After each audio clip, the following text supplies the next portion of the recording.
Hey there everyone, Lars here from Camille's Harem. Not just a podcast for novice writers by novice writers, but also a YouTube channel by novice writers for novice writers. Because writing is an adventure, it's more fun with friends. And something that absolutely drives me up the wall faster than a person in a Conjuring film is when people give advice that they don't follow themselves. See, a year ago I made a video on how you can try riding dragons in new and interesting ways. It was a ton of fun to make, and it embodied a lot of my personal thoughts on how we as novice writers can keep dragons fresh and engaging in fantasy and sci-fi. And now it's time to show you that I have been walking the walk with my own dragon series, currently under the working title Whitefire. This will be a kind of mini-series wherein I hope to release short videos for every Friday this month, which will be a total of 5 videos. This is because I'm right now slogging my way through a marathon of writing for Whitefire while I'm taking a break from The Legend of the Ten Lords. And so just right now my mind is totally on dragons at the moment. And I wanted to share some of my new ideas with you guys and possibly even a little bit of my writing process. And so if my dragons don't inspire you to go try something new for yourselves, I hope that you at least enjoy learning at what I am doing on my end as far as writing goes. So the first thing is this. What dragons am I dealing with here?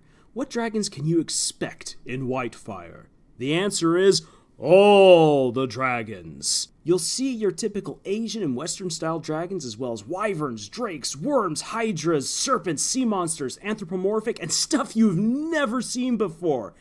I was greatly inspired by Brandon Mull's Fablehaven and Dragon Watch series, wherein the dragons come in all unique forms, sizes, and what have you. And they all come with their own special abilities. And that was something that when I read it, I was like, wow, that is so cool. Imagine being in a world where you can't really anticipate what you're going to experience when you meet a dragon. That makes them both awe-inspiring and terrifying. And so I really wanted to do the same thing, but do it in just greater variety. So in the world of Whitefire, the dragons themselves do not distinguish themselves based on certain physical types like we would when it comes to wyverns versus drakes versus your regular Western-style dragon. Instead, they differentiate themselves based on 10 orders, or maybe even we could call them breeds. It's a little weird right here because the dragons themselves see one another as an inclusive race. There is no ethnicity, there is no separation of races, they are all dragons. But they understand that there are 10 different types within the greater dragon race. And these are earth, air, water, fire, spirits. You gotta go with the Avatar perfecta right there. But you also have undead, space, angelic, demonic, and impossible dragons. Now, you may be thinking to yourself already, okay, so, for one thing, that's a lot of dragon types right there, but also, when it comes to a fire dragon, so those must be the ones that breathe fire, correct? Well, the answer is yes and no. All fire dragons can breathe fire, but that might not actually be their original breath weapon. The fire breathing all comes as a part of a berserker-like rage that fire dragons are able to fall into, just as an example. So when you read my books, the books will go into greater detail of what each order can do. Here for this video, I'm just going to give you a quick list and kind of the most defining traits, the ones that are most universal across the board for each of the 10 orders. So we're starting off first with the Earth Dragons. Earth Dragons can smell treasure and heal really quickly. Air Dragons can become lighter than air on a whim. Water Dragons can all breathe underwater, with or without gills. Fire Dragons have a berserker rage. Spirit Dragons can enter dreams at will and mess around with them. Space Dragons can live in space, and they are always marked by cool patterns of stars and galaxies that move across their scales.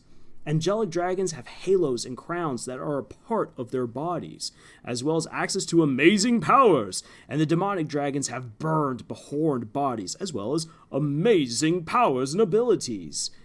The undead dragons, well, they defy the very concept of death itself, and impossible dragons rewrite all the rules. So dragon breeding in Whitefire is extremely tricky because, let's say, for example, if you take a space dragon and a water dragon and put them together, they decide to settle down and have a family.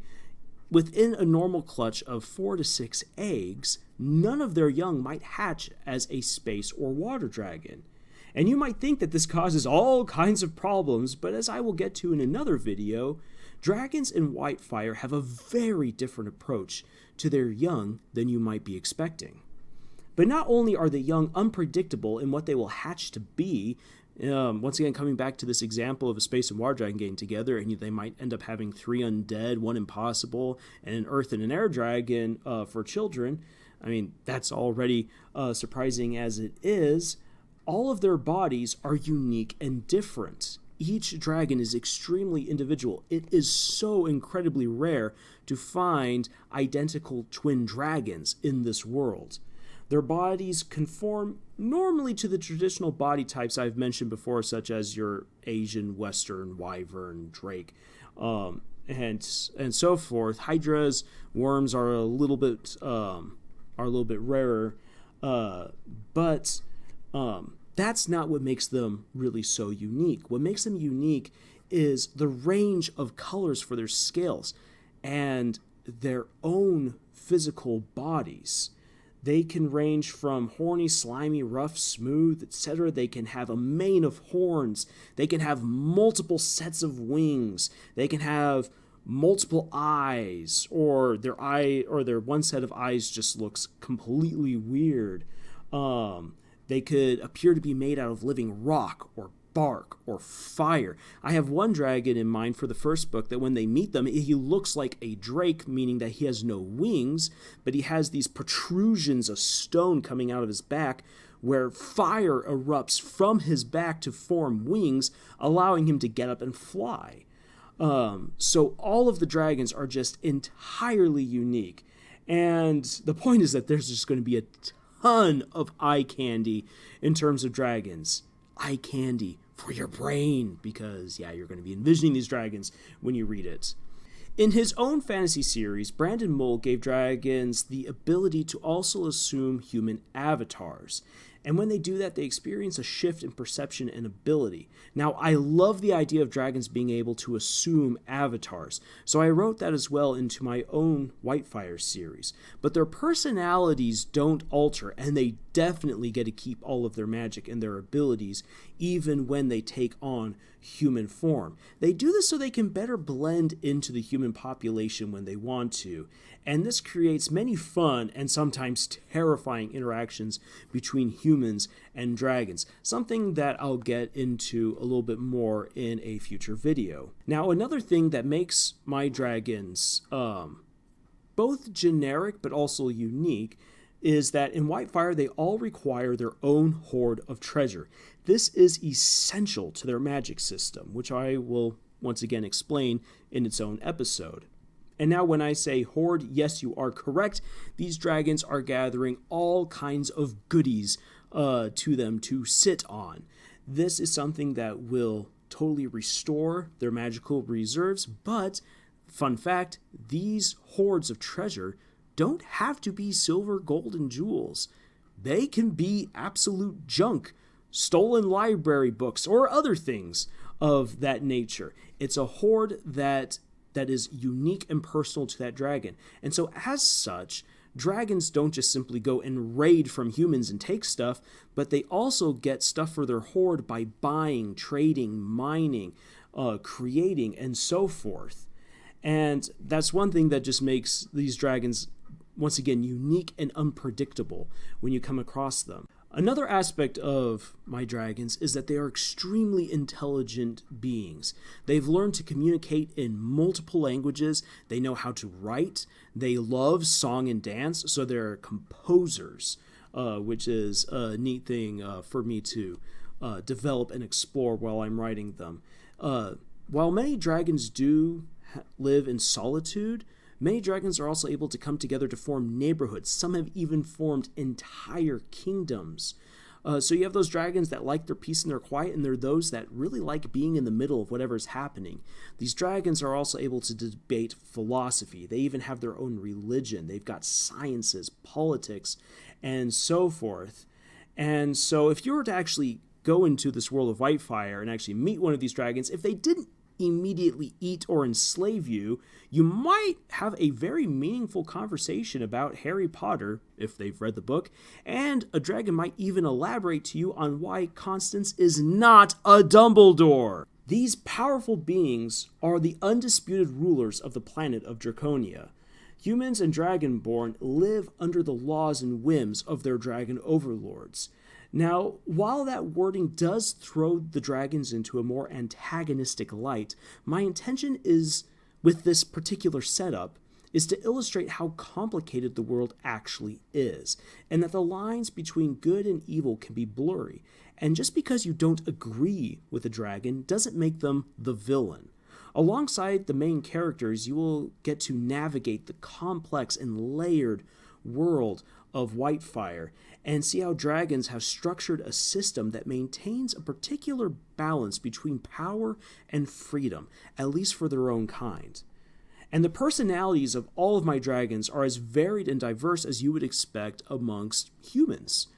You have your stalwart, upstanding citizens, you have the inquisitive dragons, the shy dragons, the devious dragons, the petty, the concerned, the cowardly, the heroic, and the villainous, and everything in between. One thing I definitely want to get into with a later video is how these dragons are all meant to be relatable. One thing I really appreciated from 2T Sutherland's approach to her dragon cast in the series Wings of Fire was how she humanized them. However, the dragons in her books, even with their human tendencies, were almost always motivated by traditional dragon qualities like greed, independence, superiority complexes, and a desire to be in solitude. While that led in some interesting directions and character interactions, in the end, it made it harder, at least for me, to sympathize with many of the cast and with the choices that they made. In Whitefire, I want to have dragons that everyone can understand on a more human level. Now, this does present a problem because most writers agree that dragons must retain a sense of alien otherworldliness to their nature, or else they cease to be interesting and awe-inspiring as a dragon should be. My solution to this problem is the bizarre nature of my dragons and their own social constructs. These elements separate dragons from being what we would call human, despite their intellectual and emotional compatibility with the audience.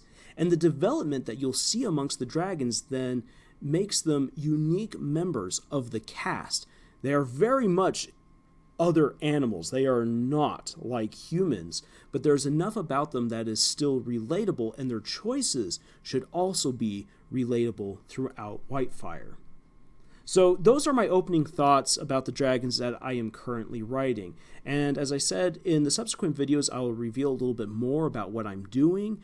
I'll talk a little bit more about the world building and what the dragons are doing. So stay tuned to all of that. The next video will be about a little bit about the society that the dragons have formed for themselves here on Draconia. So I highly encourage that you come and you check that out. But in the meantime, while you're waiting for that video, please go check out our podcast episodes for Camille's Harem found on Podbean, iTunes, and Google Play. We also have some art for you to check out on our Tumblr, writing exercises for you to try out on our Pinterest, and writing discussions over at our subreddit. We would love to have you come on over there and engage in conversations with us. Links for all those sites are in the description. And as always, we are searching out terrible fanfics to do epic readings of. If you know of any of them that we should do an epic reading of for your entertainment, please send us a link to that terrible fanfic via our Twitter at Camille's Harem. And until the next video, y'all, tschüss.